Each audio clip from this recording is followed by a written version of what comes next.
We are in the midst of a fourth industrial revolution characterized by rapid digital innovation, including robotics and artificial intelligence, that will affect all sectors of society. And for older persons, they experience digital inequity to a greater extent than other groups in society.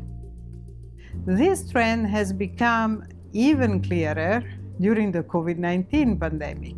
AARP is pledging to take a leadership role in the efforts that are put forth by the UN and others. I think we want to be a convener, but we also want to be bringing not just together organizations and people, but also solutions. We understand that this is an ecosystem approach. This is not just about governments. This is about private sector. This is about NGOs all coming together to solve from this.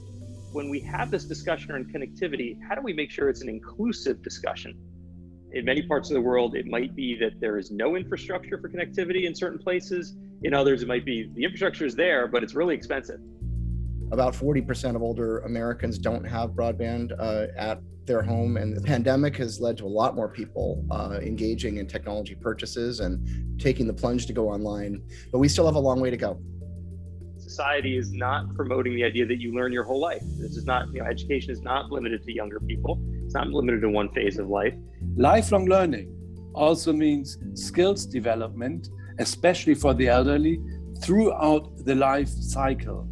Figures from the EU Fundamental Rights Agency also show clearly that there is a noticeable gender divide in the older generation regarding digital skills, often due to choice taken earlier in life. So when we think of inclusion, we can actually think about inclusion around these 4 areas: access, skills, use, and innovation. Inclusive design is not all created equal. And sometimes it just feels a little paternalistic or limited here. And then there are other organizations and companies that are really going deep, and they hire people that are experts in collaborative design. The material is there, the information is there. It's a matter of getting engaged and getting people building momentum and building some incentives. When we did the first benchmark last year of 100 companies, we found that actually only 23 of them reported that they made any effort to ask feedback. We really need actual participation of the constituency that you're trying to serve. Let's say we're designing for older population. We really need to have the older population to test out the product or services. The designers of systems just assume that the process is digital, that it's inevitable.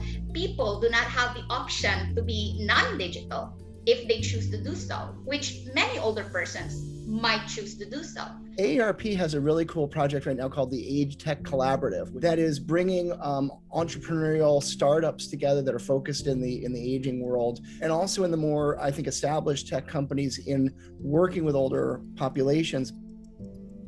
It's at the beginning, but it's all pointing to there is a collective effort to make this more sustainable and scalable. Even if we're focusing on older persons, we have to always consider intersectionalities, gender, geography, socioeconomic status. Those are differences that do make a difference. Looking ahead, there is much that we still do not know about how the digital revolution will unfold, how its potential, good and bad, will materialize in the next decades. But in all of this, we must ensure that older persons remain a priority and that their voices are heard.